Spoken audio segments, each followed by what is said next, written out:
Hello, everybody. Welcome back to the Wireheads podcast, where we like to talk about our favorite tabletop RPG that we've been playing somewhere between 5 to 6 years, depending on if you had the Jumpstart kit or not.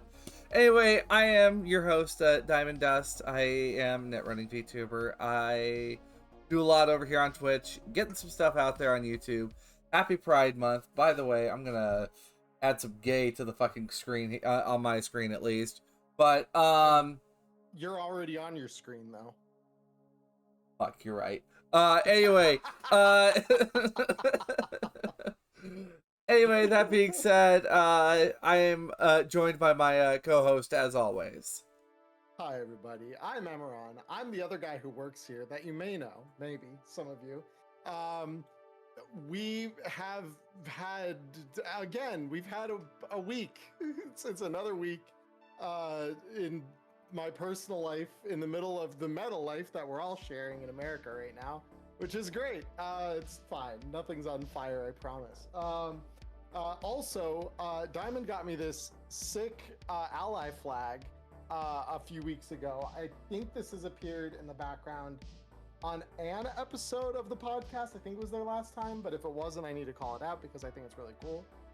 There it is. That is. You're right. You know, that looks way more gay than it did before, and I'm digging it. Oh damn!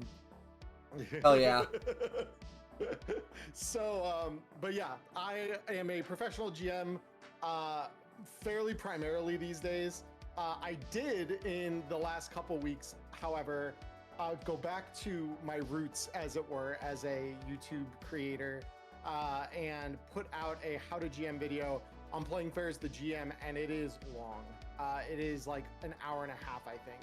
I had a lot to say, and I felt like it wouldn't have been a complete video without any of it. So if you have not checked it out and you are interested in learning a little more about how to do that or what that means in the context of Cyberpunk RED primarily, go check that video out. It is, I feel, very informative. I'm pretty proud of it. But it is a bit of a lecture, so just be ready for that.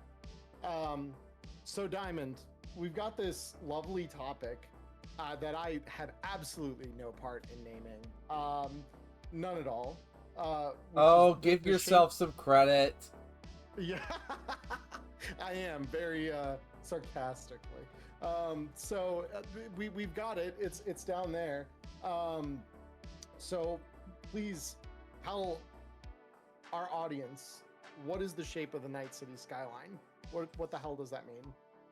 So when we're talking about the shape of the Night City skyline, I'm not talking about the physical structures that sit up over the city itself. I am talking about what shape does your city take, and how does it impact your game. That being said, to clarify, actually, Emmerron, you did have a good sticking point on like what it means to the canon and whatnot. Yeah, I think you had like a PSA to put out there to the folks. They're like, well, what about the canon? Yeah, so we've talked a little bit about this in some other contexts before here on the show, where it's sometimes there are two brands, I feel like, of Cyberpunk GM, and I feel like one, from my experiences in the community at least, is slightly more prolific, which is those that very much want to occupy the Night City that Mike Pondsmith envisioned, that Jay Gray kind of heads the development of in the more modern contexts of Red, and even to some extent the 2070s. That we've seen in the CEMK and will see more of in the confirmed upcoming, whenever it happens, 2077 source book. Don't ask us when it's coming out. We have no fucking idea. I may influence them to maybe hold the date. that would be fun, honestly. It's like every time we get asked, it's another day tacked on. Rob would be proud of us if we did it that way too. That's a very Rob Barefoot way of approaching it, and I think that since he kind of mentored both of us, it kind of would Absolutely. be like, this is our thanks, Rob. We are trolling the community with you in lockstep. So again, to my point, there are two brands of Cyberpunk GM. There's this first brand that is, I think, slightly more prolific in the community, which is very like canonical Night City, very you know, I only want to run the environs that have been described within Red, or within, you know, in a maybe slightly broader context, the stuff that we see in the 2020 books, you know, between Neo Tribes, Land of the Brave, Home of the Brave, I don't remember which. Home of the Brave. But Home of the Brave. And then there's like Euro Theater, there's all kinds of stuff for that. Pack Rim is another one. So like we do get a broader look of the world in 2020. So far for Red, we've only seen Night City, and Jay and others, when asked about like whether we'll be getting larger contexts for the world outside, have by and large responded by saying right now it's just Night City. That's really where we're focused on. That's really what we want to focus on. Even though the world outside definitely exists, we catch like glimpses of it in the Dark Future timelines and stuff like that we get both in the Red book, in the CEMK's rule book, or is it in the rule book, or is it in the Edgerunner's handbook? It is, okay, yeah. Regardless, it's in the kit. If you bought the kit, you have both of them. It's in the box. Find it. It's in the box. So if you're in that camp, we don't shame you. As a matter of fact, by and large, I feel like Diamond and I more often than not fall into that camp. Where we play within certain lines that have been drawn. We don't always respect the lines as they're drawn in their entirety. And Jay and others at Artel have made it very clear that the lines aren't there for us to merely respect them and like we play their world, whatever. What we do in our campaigns is entirely non-canonical. As Mike put it, everything in Cyberpunk, especially the stuff that players do, is a story told by one guy in a bar. Most likely after I thought that was in them. Oh, I thought that was Jay that said that. Yeah, well, I've unless Jay quoted it. Mike and Jay, I think, it both said it, but it's very like this is the agreed upon thing, right? Like your campaign is effectively just a story that is told by someone in a bar, or if the guy was telling the story of Neon Inferno, probably some nutball conspiracy theorist about things that are yet to come. But it's very much the idea that like you don't have to respect that line. And so this second population of GMs that I was describing would be those that really don't care about the lines. We're talking about Night City's lore doesn't even need to exist. Night City itself doesn't even need to exist for all we care about. It could be that Night City never came to be. And instead you have a campaign centered in New York or Chicago or Phoenix, Seattle. Like there's plenty of stuff I've seen on the Cyberpunk RED subreddit that really describes what these alternate settings for the time of the Red might look like. And certainly the Fourth Corporate War was large and devastating enough that its effects would be felt regardless of who was in the crossfire, where Arasaka Tower was. So to the GMs that want to paint with that brush, what we're going to talk about today is useful when you think about it in the context of your setting, right?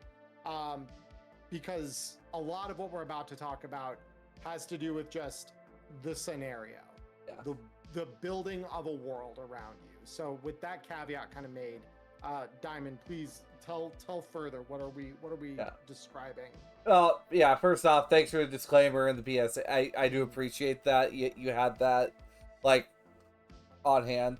So what we're talking about today, like we've talked about previously, like writing a campaign, you know, based on the players that you have, the characters that you have, the team that you have. Okay, we've talked about that. We've talked a little bit about like some of how you write gigs for the groups, but now I wanted to take a moment just for a sec, just to have a look at, well, the world that we're playing in. And this is a reference to this Journey is Mid's post on the Reddit on r/Cyberpunk RED. Great username, by Tale the of way. Two Night Cities. So they were talking about, you know, what kind of night city do you have, or what kind of cyberpunk setting do you have going on? Do you have one where it's very like desolate, like there's barely anyone to be seen, or is it overpacked? Like, you know, 10 people living in an apartment that should only be like 2 or 3 people. That, you know, there's just going to always be people everywhere. Think like Los Angeles in Ridley Scott's Blade Runner, where, you know, that's scene in is it Little Tokyo? I'm trying to remember what the name of the Sector 5, basically. Yeah. Where there's just like people everywhere. Congested. Yeah, extremely congested. Streets are packed. People are kind of crawling over each other almost as they mill about the place. Like, very, very uncomfortable looking in a lot of ways. So we have that going on. And the way that you tell your story might call for different types of settings, like different ways that you set this up. But there's also different ways that cities have been done. So I suppose we'll start off with the two that were brought up to begin with in A Tale of Two Night Cities. Credit to This Journey is Mid. We were wondering what your opinions are on AI with that kind of username. It's kind of it's amusing. So there's the low burn. There's 2 different ones they were looking at. There's low burn, which is a very sparsely populated scene, which we're seeing like blocks hollowed out by the aftermath of the Fourth Corporate War, and the supply chain, you know, in shambles. Neon signs, they flutter over half-lit streets, and like literally you hear yourself walking in some of these cases where there's just a lot of isolation. And even like just, you know, sounds of drones buzzing by can be a fucking threat. But then there's also overclocked, which is, you know, the overpacked, you know, tenements that are, you know, well beyond what the capacity says by the fire department. You know, people run their food stalls screaming out to people. AVs carrying billboards for Zeta Tech, or actually I think that's actually a picture. There's an AV floating overhead with Zeta Tech logos on it, or like projected off of it. I think that's the Heracles art is that. Literally the city never gets cold because there's just so many people on the street. And literally all it takes is one loose bullet and then the street becomes a riot. So first things first, let's look at low burn and sparse. This really, if we were to look at it, and I'm gonna, for the sake of simplicity for now, we're going to keep it in the Night City setting, just because we all have access to the book or some way of knowing it. You know, we have a shared cultural context there too, I feel like. And even if our visions of it are maybe, in some cases, quite different from each other, I feel like there's a very good idea that we all have of, like, what is Night City, especially if you've played 2077, you know some of the localities, some of the places where things have cropped up. Like that element of Cyberpunk is something we have in common for sure. So when we look at sparse here, I care to look at this from, you know, the hot zones. or around the hot zones in the old, like in the old combat zone, or old Japantown, maybe Little China, perhaps even parts of South Night City. Yeah. Generally, the combat zones are going to feel very similarly in this regard, depending on where you are. Where you are and probably the time of day. You know, it's it's a little past midnight. There's no reason anyone should be out on the street right now. It is just you, your Chumbas, heading down the street to that gang hideout. No one else knows that you're there. You are the only witnesses. And what low burn really does is it creates this very tense isolation of it's just you.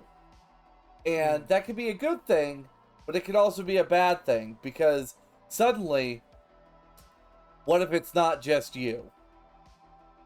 You start hearing those footsteps. They're rapidly coming down the street. Or worse, the tapping of claws against asphalt. That's even scarier.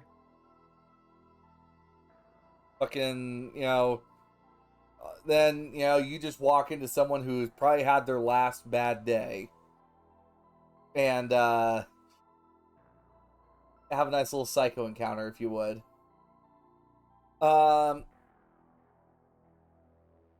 What you should be looking for, though, with, like, low burn is the players are going to be struggling to get a hold of things they're looking for, because, yes, supply chain's down. Probably the next closest bodega that you're looking at is probably multiple blocks away. And on top of that, any faces you encounter are probably not going to be friendly. They're going to be wondering what the hell you're doing on their turf, or vice versa. The best you can hope for in that is like ambivalence toward your presence there. If they just don't give a shit that you're there, that's preferable, honestly, in most of the contexts where like you're dealing with this sort of stark aloneness. Because there might be people, there might be a lot of people even in some parts of these like alone places that should not feel comfortable, like in the slightest. Where normally we would seek like, oh my goodness, we're in like a community, we have human connection, and wow, that's so great. Social isolation is kind of the name of that sort of bleakness. It almost like the word that I would use to describe it, because this was very much my early days as a player in Cyberpunk, because of the way that Phantom runs his table, is very noir, very like there's rain, there's moody, gritty, like things are not good around you. You are in a fairly oppressive place in the city, and you are just another little person trying to make it by. Even if you have violent means and violent ideals and ways to achieve them, you are just another person, and the city will treat you exactly like that. And even then, also with low burn, it does create one of those things where your reputation...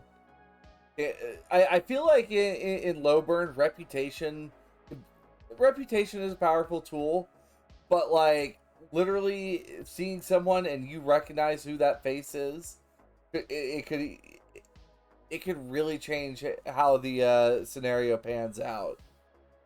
Yeah, I don't disagree with that. I think that it becomes important to know the right people, because you have to know who you trust in an environment which is actively hostile towards survival within it, right? And that is like, trust is one of the hardest things to build in that environment, and it leads to a more, I would say, betrayal prone cyberpunk. Absolutely. Where like, trust no one, be prepared for the twist of the knife at any given moment, most likely by someone you know and know the face of and misread the motives of. That's usually where we would find ourselves, or if not the motives, you misread or underestimated the capabilities of some person like this. So yeah, that's a definite reality within that you need to be kind of prepared for. And I feel like to comment on it, I feel like this is the sort of cyberpunk that views the world through a far less satirical lens, and it's a far more gritty, realism soaked lens. If you were living in a city that didn't give a shit about you and was like hyper capitalist to the point that these are the slums and you are the dregs that washed up there. It's a very gritty realism kind of focused cyberpunk that you would be immersing yourself in if this is the way you go. Like, and this is Yeah. kind of where we started Neon Inferno season 2, was very much in the context of all of this. And I wanted to tell a story in that because it's all there. But it is like this may or may not fit for all tables just because of that. Some people are, if they're trying to play cyberpunk for some escapism, and you're not weird like my circle, and we enjoy our escapism with even darker, grittier themes than our reality, then like this may or may not work for your table. But it is what you're going to be dealing in. It's also very fitting for and like you might be wondering, all right, but Diamond, what kind of gigs would call for this? Cyber Psycho hunts, Edge Runner versus Edge Runner crew versus Edge Runner crew encounters. Of course, the whodunits. Yeah, I was gonna say a really good pre-written one that I feel like does lean really heavy into this sort of feel is the oh shoot, definitely not Kansas. Absolutely. Definitely not Kansas is very this. That is why it worked so well when this was work, because that, for the record, in case some of you who are listening to this are new and you haven't heard me talk about it before, definitely not Kansas was the second gig I think that I ever played in Cyberpunk, and it was very, very potent in a world that was set up to be darker, grittier, more like every man for themselves kind of thing. Very, very, very good for that. So, yeah, and also the sparse really works well for like jobs where it's you are trying to stay as quiet as possible until the final conflict, which Blade Runner does a really good job of this. Despite Blade Runner's like LA being very crowded, there are places where it's just like someone's watching, but it's only you in the street. Right. And also it's just like one wrong step, everyone hears you. Yeah, you shoot and it echoes down the street and it carries. Now, on the other hand, we have overclocked or crowded, as they put it. This I feel with like crowded is a little bit more like when we hit Little Europe, the Upper Marina, University District, Pacifica, Watson's very this. But Yes. then, of course, which it says it in the name, the overpacked suburbs, all the yellow zones, from Charter Hill down to Rancho. I was gonna say Rancho is probably the one place where this may not hold true. It might be 50-50.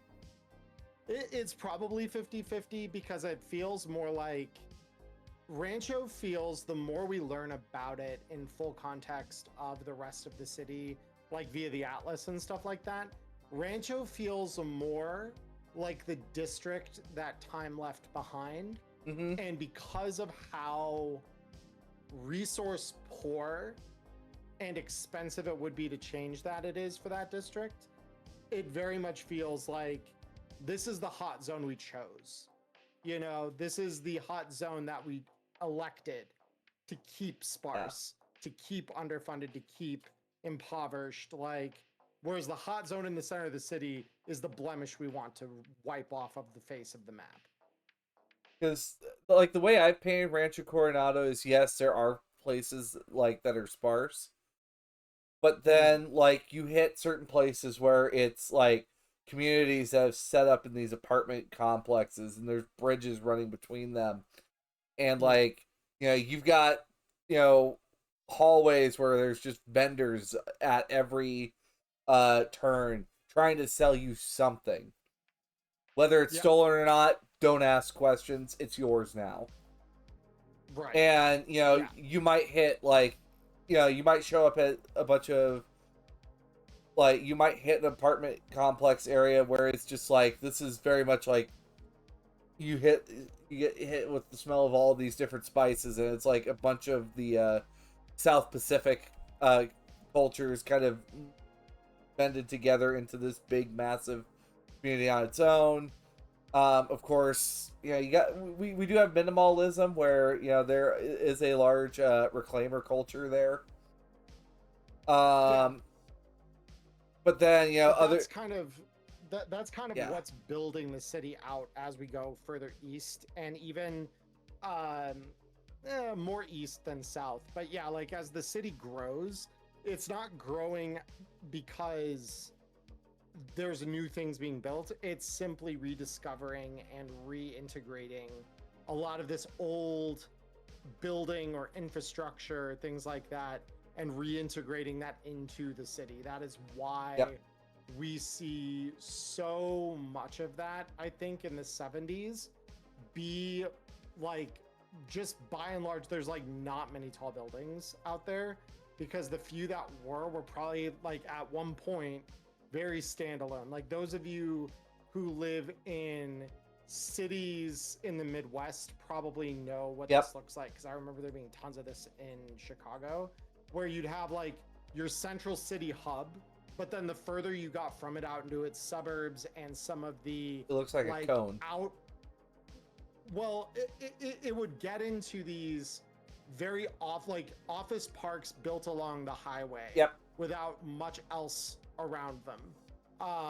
And that very much feels like what the taller buildings on the east side of the city by the 70s were at one point, while their general surroundings were by and large kind of developed or remodeled or remastered as things kind of progressed that way to fill in the blanks that existed there. That's why I think in Rancho we see so many of those like little townhouses and stuff like that. Like it is pretty wild to just see the stark difference there compared to every other part of the city, which is like, bricks, concrete, some very tightly packed things together. When you're out there though, it's just the starkest contrast the moment you're across the river there. But then like New Westbrook, the way I paint New Westbrook is, you've got all the glitz glam there up above the the rest of the folks in the skyline. You have the haves up there and the have-nots down there. And I paint Westbrook as a very vertical neighborhood, but like as soon as you hit the street, you are going to step on someone. You may not intend to, but you will step on someone by accident, even or purposely if you're a bit of a fucking jerk. Well, if you're an exec, you almost want to if it's going to better your station, and that's Charter Hill in particular is very much the like definitionally what that is. It is the Beaverville to the east of the city that isn't a Beaverville in the executive zone. In a lot of ways, it's vertical Beavervilles there. So if you were more the, I don't want to live in like a McMansion, I prefer my high scale corporate Conapt that is 2 floors, 5 bedrooms, 3 bathrooms, and it's got a balcony pool, kind of like what we see in a few of the endings of 2077. If that's your vision of what your like corporate utopia that you command looks like, you're probably going to end up in Charter Hill. That is what that looks like. Because, I mean, you have the likes of businesses like Toriel and Shang there. So, executive business wear. some of the other things with like Haywood. I guess Haywood's a weird one for me because like you Haywood feels like very split down the middle, because of course you got North Haywood where apparently the wealthy are trying to live it up, but then you have Santo Domingo where they refer to them as the poorest. But not gonna lie, the way they're both painted, they seem to be kind of even. So like, how would you make like, would Santo Domingo be a little more sparse on the street where Haywood might be a little more packed? I would think that that's probably how it pans. I think very much Santo Domingo feels, because it's not managed, right? Domingo is very, or no, that's Rancho Coronado. Rancho Coronado has no city manager at this time. Teresa Valentino runs Santo. Yeah, Santo and Rancho always, I get them mixed in my head. I would say that between those two populations, what you have are people who want to argue their zip code is better. So the more well off within the society there are probably vying for the resources. Like, if we're talking the city managers at like the highest political levels of the city, there's probably bitter rivalry there. That's why people's attitudes are that way, right? Because they've campaigned on that. They've told them, I will get you your water rights. We'll have clean water in Santo. And then the one from Westbrook says, we have the purest water. Anything Santo sells you is trash, it's polluted, and they are doing nothing to make it better for themselves. And then they throw some mud at their political opponent. Where have we seen this before? You know, just tell me there's dozens of examples of this. But it feels very much like the consequences of a political engagement between two factions that have nothing to do with the everyman, that the everyman is bought in on, regardless, right? Even up to like corporate middle management, where it's still very much like you're small people, you're just told and given the title that makes you feel like you're special. You're being told that you're not. Yeah, you are being told you're special. You've got a title that suggests you might be special. The reality is you're not, and the corporation is just feeding you a lie to keep you complacent.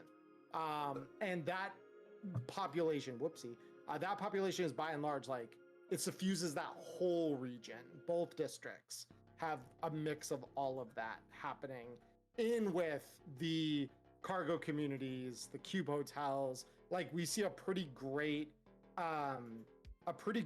symbol of this, I feel like, in the neighborhood of help me here. It's literally the one that Linda Evans worked on in Welcome to the Neighborhood in Woodland Park. I love Woodland Park. Like, we're literally going through it in the campaign right now, and my brain's just so tired today that I can't remember it. Woodland Park is like a pretty great example of that sort of like that sort of amalgam of like, you have your upper class workers in Dinalar, you have the lowest class people who are just trying to get a bite to eat from the Letta or food trucks. Palms. Yeah, up at the Palms. You've got the literal cube of cube hotels. I love that. You've got all of this in 1 or 2 blocks of each other, basically. And it's wild, but that is, I feel like, definitionally, that whole region probably has a bunch of other places like Woodland Park, where it's very like, you have some executives, you have some blue collar workers, you have some impoverished people, and like kind of everyone's trying to just live a good life, and are being told what to think by the people who have political power there. Because I think like also in the mix of like Woodland Park, like Woodland Park's a weird amalgamation because they also have a nightclub that's ran by the roller derby team there. A bunch of 80s Grecian aesthetic muses. But then, of course, food truck, which it seems everyone goes to the food truck. Like, I was looking back when I was preparing for my next group that's coming through. It's like, a lot of people actually make their way over to Terminus. Wonder what they got there. But then, you got your local bodega. They even have a smoke shop. Would you call it a smoke shop or the drugstore? It is the drugstore like we have a container store in real life. They do sell drugs, and just about only drugs, but it's all kinds of drugs. Some very novel ones, as a matter of fact, that you can't get anywhere else. Just like I said, it's like the container store, but for drugs. I've never been to the container store. I didn't know that was a thing until this year. You wouldn't think that there are that many different types of containers. There are. The container store to me feels like something that would be like a section of like Omega Mart, like where you went to in Las Vegas. Like I feel it feels that surreal to me. There's a reason they were able to so easily parodize like what modern kind of consumer capitalism has become, because there is an absurdity to something that highly like niche and hyper specific, where it's just like, here you buy containers, this is what we sell here, containers. It's like, who knows? So you guys might be like, all right, well, Diamond, that's nice and all, but like how does this impact my players? Well, sparse. If we were to look at sparse and like how it kind of impacts the players, everything. How do I put this? Everything you hear will be louder. Do you understand what I'm saying by that, Emmerron? Everything you hear will be louder. When you take an action, it carries greater weight because you're taking that action in a space in which people are reserved and resigned to what their fate is. You're not usually dealing with a lot of willful people. Those exist in the brighter, more packed parts of the city, kind of like what we were just describing. Whereas here, people have resigned themselves to poverty, or they become so nihilistic in the face of the oppression that they regularly experience that like there's no point in their mind or in their eyes to like really do anything to change it, right? They feel like the pursuit of that is hopeless. And you are quite possibly one of the few exceptions to that if you're edge running in that environment. So everything you do is scrutinized by people that have power. Well, I didn't think of it through that point of view. I was also thinking like just like physical player effects as well. But like, it's funny. We were talking before stream about, there's a video, maybe some of you who are listening to this have seen it, talking about Grover and his pursuit to kill God, which is if you haven't seen the video, utterly insane sentence. And I promise the video is not much more sane I'll go post it. I'll go post it in the memes channels. But what I was talking about was much more like, sure, you might hear like, metal drop in the crowd, like, oh well. But hearing like, a coin drop or like, something get moved in those sparse environments, suddenly it gets louder, and like the way I paint this is like I lower the DV. I lower DVs for I lower the DV for anyone who is listening down a step if they're in the combat zones and it's like that quiet. Whereas if it's overcrowded and you're trying to find someone, it's gonna get tougher. Yeah, but damn, I mean, it depends. Yeah, because it depends how you define the combat zone. Because there are definitely combat zones like Old Japantown and Little China that are not at all that quiet, unless you're like there late at night. Late at night, that's very late night. You're alone on the streets. There's a couple flickering neon lights left on from the bars that are very soon likely to close their doors if they haven't already. And down this near empty street, you see another person. They've got that look in their eye that says you're prey, and it's up to you to determine whether that's true or not. And so that is very much like you turn on some perturbators or some of the stuff that he's made, and it very much emblemizes like there is danger in the Oh, yeah. neon there. And those scenarios, yes, you're right. There's a literal interpretation of like it's quiet and you can hear the pin drop. But even in those spaces where it is more crowded in those contexts, what you do socially matters, because a lot of those zones have such a degree of conformity with regards to everyone obeys the ruling faction of like the local gang, or everyone like David Ling Poe is a great example to give for this, where like you have this honcho who is very much in charge of things, and everyone follows lockstep to what they want, and if they act in resistance of it, they either don't last very long or better have some significant backing from very powerful people if they're to hope to survive long enough to like make a difference and change things. And it's very likely that the people backing them in this context then would have their own agenda that very likely is not much better. And so being an edge runner in the middle of all of that, it basically defines you as like pure rebellion.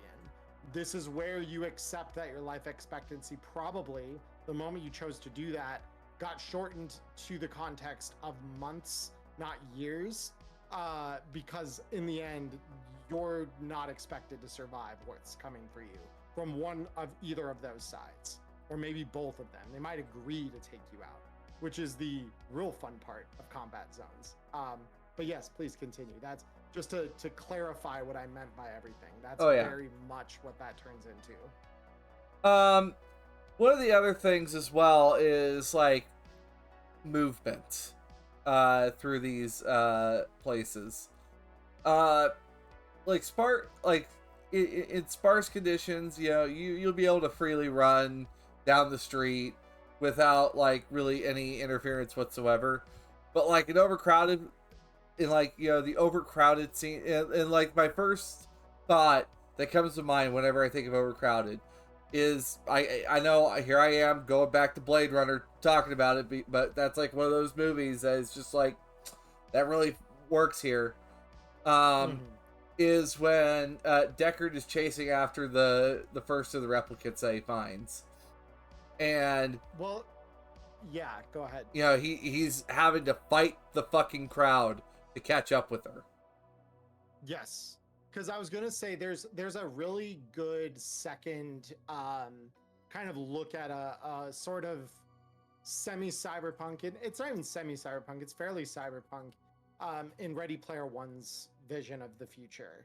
The stacks are like a great example of what that turns into, right? Where it's so overcrowded that here you have these incredibly tenuous and like very fragile stacks of RVs, essentially 7 or 8 high, and there are several of them all like congregated in this very small, like physically compact section of a city that is just a sprawl of that same kind of vertical and like haphazardly thrown together planning, if there even was planning. And that's what that overcrowding begins to look like. We even have like another vision of that within Cyberpunk's lore to a certain extent when we look at the university cargo community to the south, just where it borders South Night City. That is the same thing as like the stacks would be in a lot of ways. So yeah, that is another place. Like if you're looking to reference something from the book that kind of gives that impression, that would be one of them. Bridgetown, I kind of see the same way over Little China, and like there's just, you know, of course, bridges also. Like it's next to a major bridge, but like there's just walkways going between all the different stacks. I see that. I could like I think there's artwork showing this in the showing like what cargo communities look like as well. The one with the giant Buddha in it. Yeah. The cargo containers in Cube Hotels DLC has that as its cover art, I believe. Yep. And that one is very, very, very good to like illustrate what that can look like. And we even see a little bit of it in a more interactive media when we look at 2077 and we Yep. go to Dogtown, there are cargo container communities there. Yeah, so, You can see it's like exactly what how South Shore packed they get. Stacks or something like that. Yeah, the South Shore Stacks, or yeah, this I forget exactly what the name of the community is, but I know it is on the south end of Dogtown, and it's very much like you have like one central plaza and then a whole bunch of different like shops and houses that just kind of are like haphazardly thrown together, and all of them are built out of old cargo containers, featuring some brands that we see in the red and like never again after, like Zarafa. So that's honestly some of the coolest stuff, is just seeing like what that looks like when a community just says, yeah, we'll make it happen, like whatever we need to like survive, we'll do it, you know. Whereas I do see like, you know, like smaller cargo parks like the Palms from Hope Reborn being more like a trailer park, where it's just not quite as many cargo containers in the area, and it's like a much closer knit community. Is how I've painted it. Like, and I feel like that's another thing that needs to be painted with like sparse, especially with sparse. You start walking into a place that you're not from. Oh yeah. You are going to get looks. People are going to start. You will hear the whispers. The turf and the like battle lines that different factions draw become far more important when that is your environmental context. Again, as a reminder to everyone, is because we've been kind of talking back and forth over these ideals, both of these exist inside the Night City of today. Neither one of these is dominant. It just depends really largely where you are in the city as to which of these sort of experiences of life within the city you were getting. So yeah. And then yeah, go ahead. Well, I was saying, you know, like also on the latter half of the episode, we're going to be talking about like other cyberpunk settings that we've seen and like how they could fit into your game as well. I suppose one of the other things that I've always looked for with like how the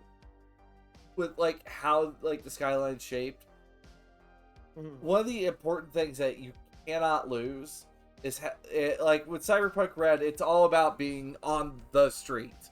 It is like keeping it as street level as possible for as long as you can. But one thing that should be important though is you paint. There are haves and have-nots. So when you start showing up into places where people have things, it's going to look very different. Your character, I've always seen the executive zone as sparse. It's funny. It both is and isn't, because the arena there is just very different than it is in almost every other district of the city. Yes, it's sparse in the sense that everyone's got room. It's like we've said before, the perfect Beavervilles that just kind of roll one into the next, and it's HOAs everywhere, perfectly manicured lawns, all that bullshit. But in lockstep with that is also the fact that every single action you take is scrutinized by your neighbors. How you decorate is like looked for in terms of like the meaning of it, or the significance of it, You're or being the watched. insignificance of it. You're always being watched. Always. Whether and it be in that way, security, it feels more like, HOA, and like you were saying, it does feel. It feels like crowded, even if it is sparse. And there are some senses in which, like, you fire a gun off in the middle of Beaverville, that is going to echo, and a lot of people are going to hear it. And some of those people have some very large caliber guns and military training. Not at all looking at Lazarus when I say that. Like, very much like turns into you'll probably regret making that decision later.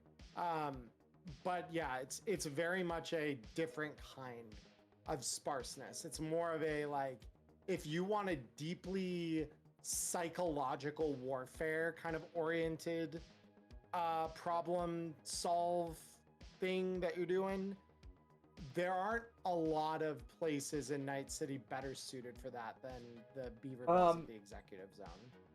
I feel like there's a description of it. The 1950s meets 1984, the book. Yes, it is. It is. It's a very surveilled, very like tightly knit in the worst ways sort of community. That will try to excise cancer as soon as it shows its head. I suppose the way that I don't know how you've painted the Executive Zone, but the few times where they go to the Executive Zone where they've been trying to blend in, they struggle so hard to, because everyone's got a timetable that they're on. Mom and dad have to go to work. Be at the corporate office from this hour to this hour. Kids are at the academy from this hour to this hour. The curfew is at this time. There's these events going on, but I think I always think of it like the few times that I've ever passed through city suburbs where you might see some kids playing out in the driveway, shooting hoops or whatever, but you don't see anyone. You might see your neighbor going out to pick up the paper, or I guess whatever they might be going out to go do, or you might see the maid going into clean house or whatnot. But it is very much it really does feel like suburbs, to a point that whenever I painted it, it should be extremely difficult. Stealth should be difficult despite there being no one around. I think it's what I'm looking for here. And I think that that's honestly not a terrible way to describe it, because neighborhood watches exist. Even if you don't see them on the streets, they're peering out their windows. The blind is just slightly lifted and they're looking at you. They see you. You don't see them, but they see you. And they are judging, why does this urban flash coded, punk, why have they come to my neighborhood? Why are they here? And they're going to call the authorities. They're going to do the usual NIMBY Karen thing.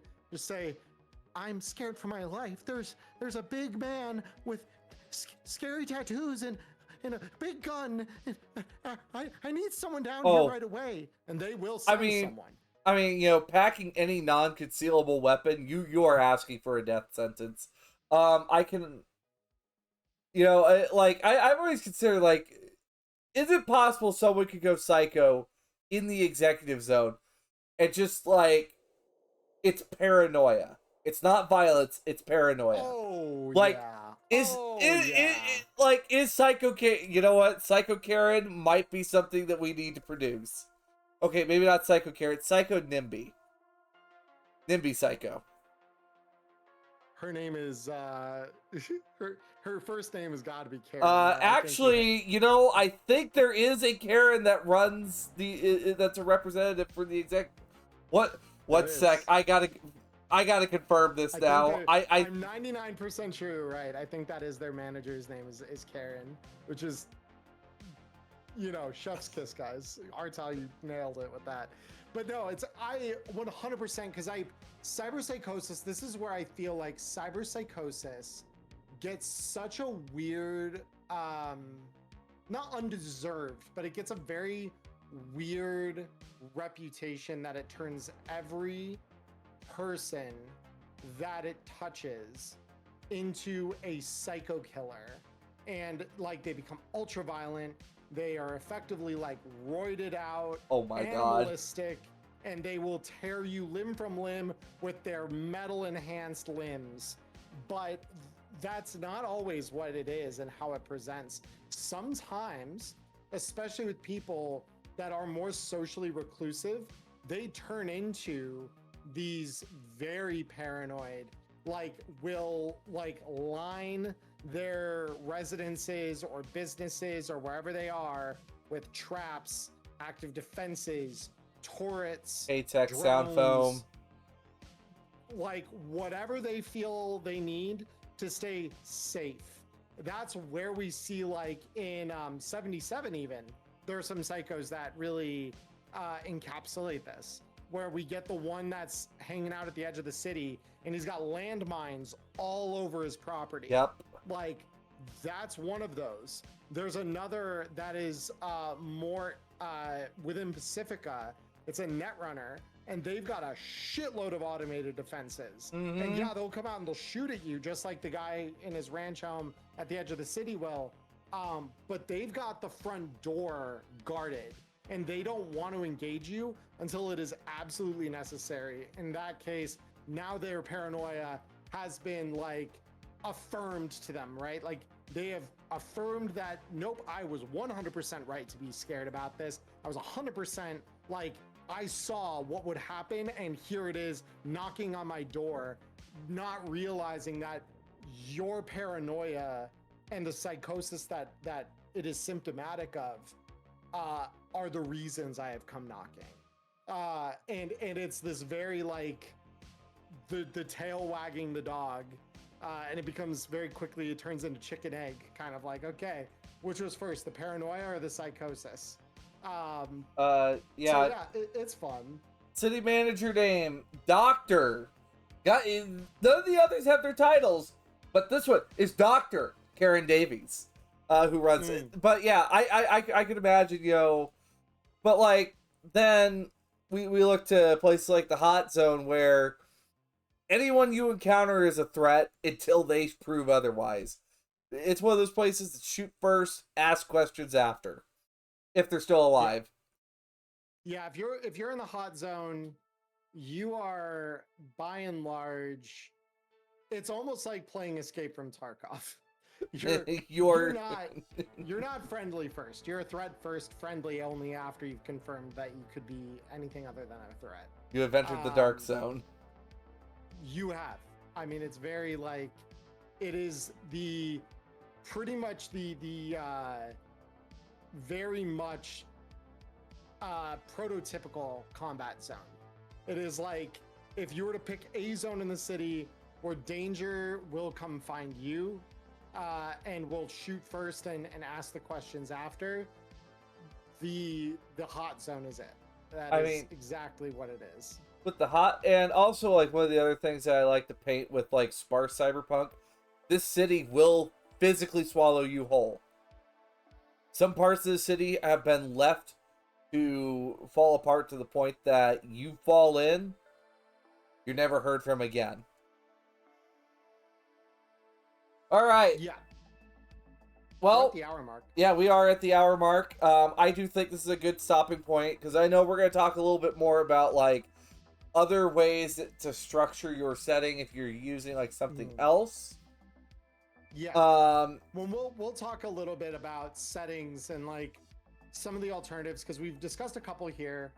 So my part of the episode, we're gonna keep the same topic name. This is one of those, like when Diamond brought this up to me, as we do within the 30 minutes before our stream, I was like, oh, that's really cool, because we could talk about all this other stuff too, where it relates to kind of integrating. So we're going to talk about some other alternate cyberpunks that you can use to kind of influence and massage your vision of Night City into something more custom. And that's where my side of the episode is largely going to be, us delving into that. So if you're watching this on YouTube, check it out. It should be in the description below. All right. And of course, as always, thanks for tuning into the channel. To go to part 2 of the episode, go down to the description, click on the link. It'll take you to Emmerron's channel. And, come check us out on Twitch. I got my Cyberpunk RED game back up and going. Neon Inferno is somewhere hazy off in the near future. We're in music hell right now, music licensing hell. So if you are a cyberpunk-focused musical artist and you would like me to check your stuff out and we can talk royalties and stuff like that, let's have a conversation. My business email should be on my profile here on YouTube. And I would love to hear from you. So, but yeah, that is literally the stumbling block I'm on right now. Diamond can attest, ever since she's been living with me here, like, I've been agonizing through this for the last month. I'm not even joking.